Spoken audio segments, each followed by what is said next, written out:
और national school of drama new Delhi का student जो ड्रामा किए हैं वो भी मैं आपको दिखा दूंगा जी सर। पृथ्वी थिएटर में जो जिस प्रकार का ड्रामा होता है वो भी मैं आपको दिखा दूंगा।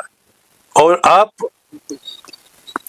इस विचार लेकर के लौटेंगे कि पटना का बिहार इंस्टीट्यूट ऑफ ड्रामेटिक्स का स्टूडेंट्स का ड्रामा सबसे बेस्ट रहा।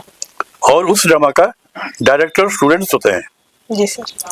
कोई टीचर नहीं होते हैं, कभी कभी टीचर भी होते हैं। जी सर। लेकिन जो ड्रामा का जो 3 मेन से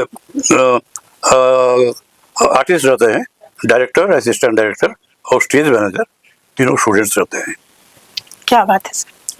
सर कालिदास रंगालय जो है इसमें आपकी भूमिका तो हम जानते हैं कि बहुत बड़ी रही है, अकल्पनीय रही है, लेकिन इसका विचार आपको कैसे आया, इससे जुड़ने का विचार कैसे आया? देखिए, चूंकि मैं स्टूडेंट्स टाइम से ही से ड्रामा से संबंधित रहा, तो बाद में आईएएस में आने के बाद समय ज़्यादा नहीं मिलता था। फिर भी जब अपॉर्चुनिटी मिलता है था मैं ज़रूर ड्रामा देखता था। लास्ट ड्रामा में किया था जब मैं डिस्ट्रिक्ट मजिस्ट्रेट गया था, एक ड्रामा किया था। उसके बाद फिर मुझे मौका नहीं मिला समय की वजह से। हाँ, लेकिन पटना में कुछ संस्था कभी कभी ड्रामा करते थे। उस टाइम में अर्बन एरिया से ड्रामा का कल्चर करीब करीब समाप्त था। देहात में चल रहा था, अभी भी चल रहा है। जैसे बंगाल का जत्रा, उड़ीसा का जत्रा, वो देखने का लायक है। लेकिन बिहार में अनफॉर्चुनेटली जो ग्रामीण थिएटर होता है जी सर, तो उसका लक्ष्य ये नहीं रहता कि क्वालिटी ड्रामा किया जाए, से कैसे पैसा कमाया जाए। जी सर। और पैसा कमाने के लिए बेस्ट उपाय है कि सॉफ्ट फॉर्म दिखाना। जी सर, ये तो आज आम बात हो गई है सर। और आप अगर गए होंगे ये सोनपुर मेला का में रात 12 बजे अगर आप कोई थिएटर देखना चाहेंगे तो आपको चक्कुस प्रमाण मिल जाएगा। अच्छा। तो लेकिन पटना में जब कोई ड्रामा होता था जी सर, से मुझे इनवाइट किया जाता था। जी सर। कोई कैसे लोग का मन में तो धारणा हो गया था ये तो आर्यन दास एक ऑफिसर है और ड्रामा का प्रेमी है और मैं जाता था। जी सर। तो इसी प्रकार का मेरा पटना में ड्रामा से संबंधित रहा।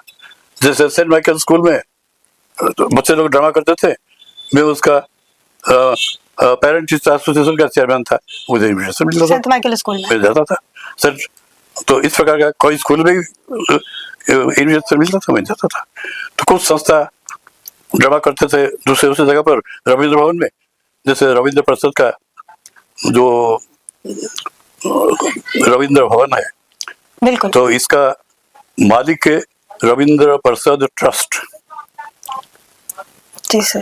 और ये रविंद्र प्रसाद ट्रस्ट जो है उसका मैं ही चेयरमैन हूँ, रविंद्र प्रसाद ट्रस्ट का मैं ही चेयरमैन हूँ। जी सर। ये कालिदास और कालिदास संग्रहालय में जी सर, तो जब मैं कलेक्टर गया था उस टाइम में पटना आना पड़ता था, बीच बीच में स्टेट हेडक्वार्टर से मीटिंग वगैरह होता था।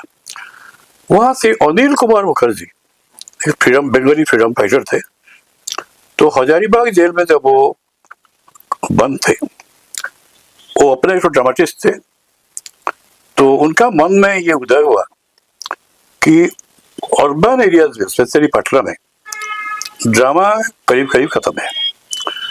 वे तो सपना देखने लगे कि पटना में कैसे एक ड्रामेटिक संस्थान खोला जाए, अच्छा, जो कि एक्सेसिबल टू ऑल यंगस्टर्स।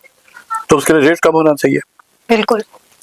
तो उन्हीं का उद्यम से एक कालिदास संग्रहालय स्थापित हुआ। अच्छा। और उसके लिए मेरा मदद जो शुरू से ही लिए थे, तब तक कलेक्टर पटना होकर के आ गया था। जी सर। तो ये जो बिल्डिंग बना, जब बनना शुरू हुआ तो मतलब 40,000 रुपया था। अच्छा सर, बिल्डिंग बनने से पहले ये जब जमीन आवंटित हुआ उसकी कहानी थोड़ी सी बताइए। वो जो जमीन है जी सर, ये जो लो रोड या बारीपत कहते हैं, बाईपास से लेकर के IMA हॉल तक जो एरिया था वो पहले पुलिस लाइन्स था। अच्छा। तो चूंकि पुलिस का संख्या काफी बढ़ गया और पुलिस लाइन्स का जो मकान वगैरह था वो सब ओल्ड और डैमेज होने लगा, सरकार डिसाइड किया कि एक नया पुलिस लाइन बनाएगा। पहले कमिश्नर बंगलो और कलेक्टर का बंगलो बहुत बड़ा जमीन पर था, गंगा का किनारा में, गंगा अशोक राजपथ कमिश्नर और कलेक्टर बंगलो। 1934 में जो भयानक अर्थक्वेक हुआ खत्म हो गया। अच्छा। तो वो जो जमीन था उसमें नया पुलिस लाइन बन गया। वो जो पुराना पुलिस लाइन था सरकार कालिदास संग्रहालय के आर्टिस्ट द्वारा जो बीच बीच में रविंद्र भवन या श्री कृष्ण मंदिर में किया जाता था, उसको क्वालिटी देख करके इतना इम्प्रेस हो गए कि सरकार इस जगह उनको अलर्ट किया। अच्छा। और दोनों साइड में इस जगह बचा है। एक साइड में बना हाल में गांधी मैदान थाना, बिल्कुल बिल्कुल सर। दूसरे साइड में बन रहा है पटना यातायात police station, Patna traffic police station. जी सर। बीच में कालिदास संग्रहालय, हाँ जी सर। बिहार आर्ट सेल को जमीन दिया गया। बिल्कुल बिल्कुल। तो जब जमीन दिया गया तो उसको जमीन का पोजीशन रख देना बड़ा मुश्किल था, क्योंकि जो मकान टूटा है, छत से पानी टपक रहा है, फिर भी परिवार जाने के लिए तैयार नहीं है नया पुलिस लाइन को। अच्छा। आदत पड़ गया अपना एरिया में सही बात। रहना, तो इनको उनके लिए अलग से क्वार्टर बना करके उनको शिफ्ट करके जमीन का पोजीशन देना, वो मेरा एक इम्पोर्टेंट काम था से एज कलेक्टर पटना। जी सर। और दूसरी बात है, बाहर से भी आर्टिस्ट आते हैं, वो लोग कहाँ रहेंगे, तो इसलिए तो यूथ हॉस्टल प्रोग्राम था, उसके लिए भारत सरकार का योजना था, वो पैसा देने के लिए तैयार थे, लेकिन बिहार सरकार का इतना उत्साह नहीं था कि अच्छा। पैसा ले। अच्छा। तो मैं तो यूथ हॉस्टल बनाया। मैंने रख किया था कि बाहर का आर्टिस्ट, बाहर से जो बच्चा सब आते हैं, बच्चे आते हैं परीक्षा देने के लिए, तो उनको 30 रुपया प्रतिदिन का दर में मिल जाए। अभी भी मिल रहा है, अभी भी मिल रहा सबसे सस्ता रेट में। है। जी सर। अगर कालिदास रंगालय की प्रशासनिक सिस्टम की बात करें तो उसके बारे में थोड़ा बताइए। कालिदास संग्रहालय एक रजिस्टर्ड सोसाइटी है। जी सर। रजिस्टर्ड सोसाइटी में एक जनरल बॉडी रहता है जिसका एब्सोल्यूट पावर रहता है। एक तो मैनेजिंग कमिटी रहता है जो जिसका नाम होता है बोर्ड ऑफ डायरेक्टर्स। जी सर।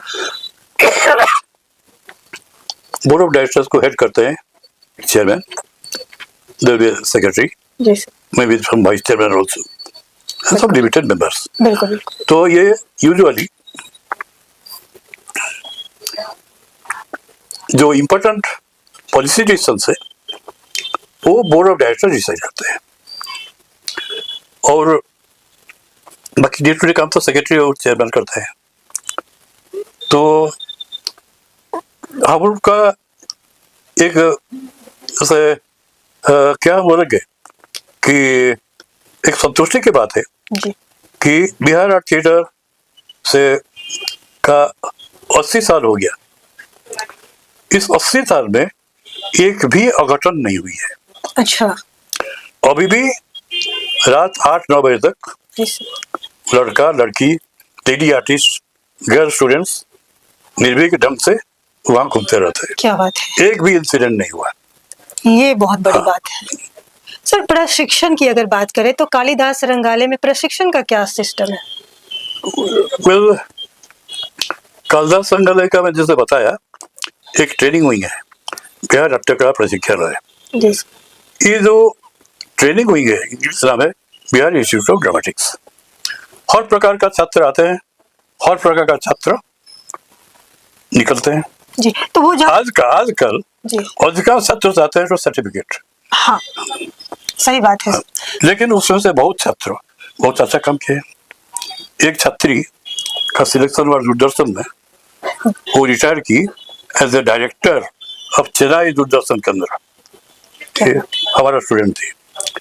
बहुत स्टूडेंट हम लोगों का सिनेमा भी है, टीवी सीरियल्स में है, दूरदर्शन में है, आकाशवाणी में है, कुछ कुछ अपने संस्था भी खुले हुए हैं, जी कुछ अपना फिल्म भी बना रहे हैं। हमारा एक स्टूडेंट है जिसको पार्लियामेंट एंगेज किया डॉक्यूमेंट्री बनाने के लिए, हमारा स्टूडेंट है।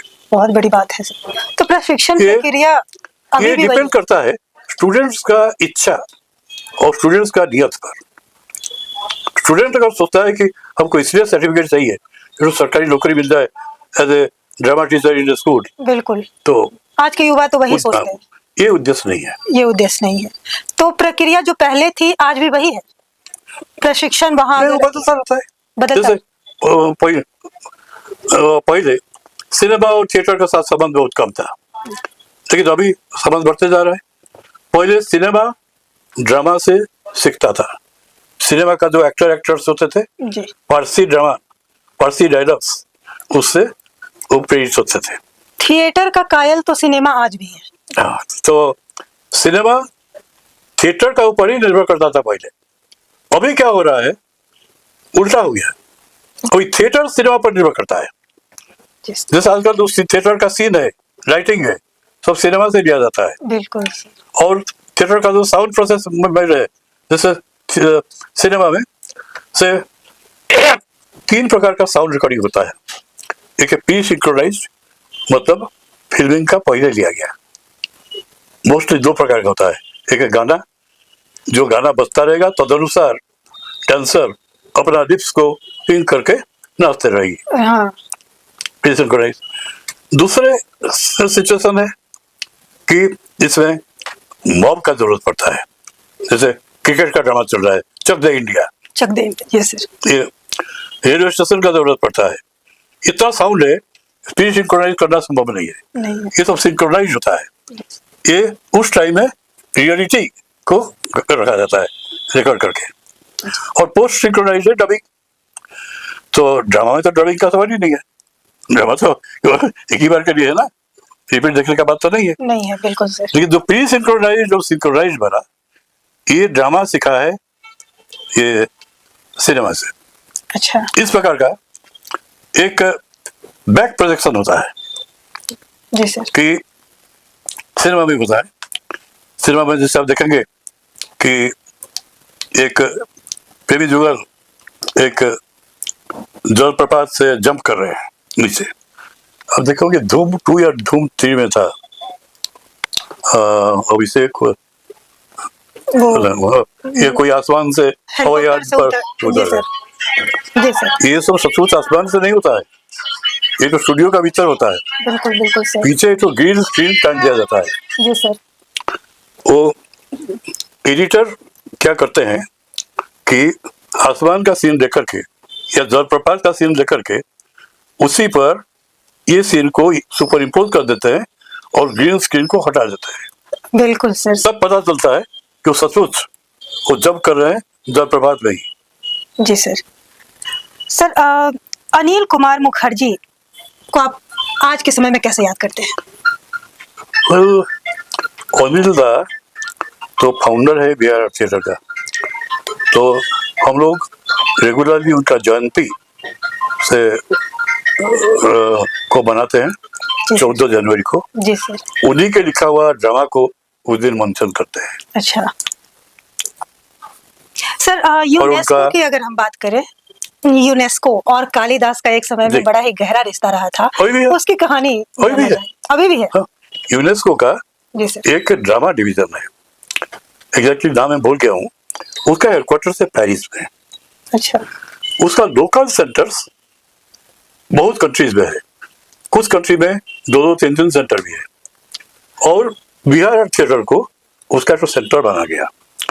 और हम आपको दिखा सकते हैं जी सर। कि यूनेस्को का टीम आकर के यहाँ ड्रामा किया है।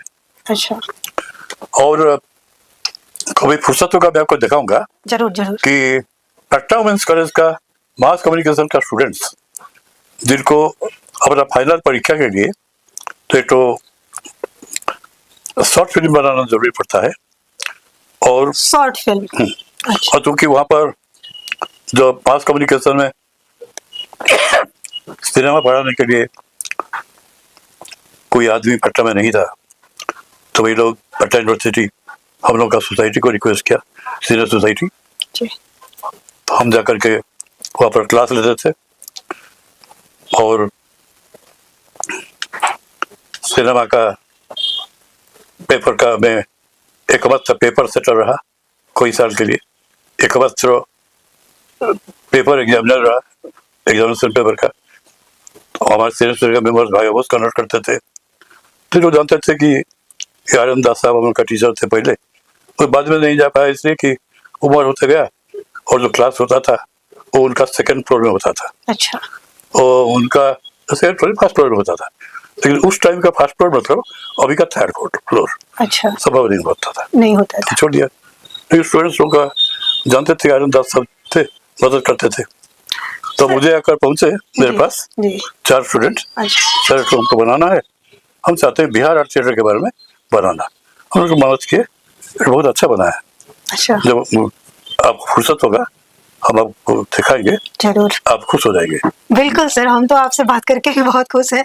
सर कालिदास रंगाले की वैसे तो बहुत सारी यादें रही होंगी, लेकिन हम चाहेंगे कि हमारे प्रणाम भारत के जरिए आप पूरे भारत वासियों को कुछ ऐसी यादें जो आप शेयर करना चाहते हैं।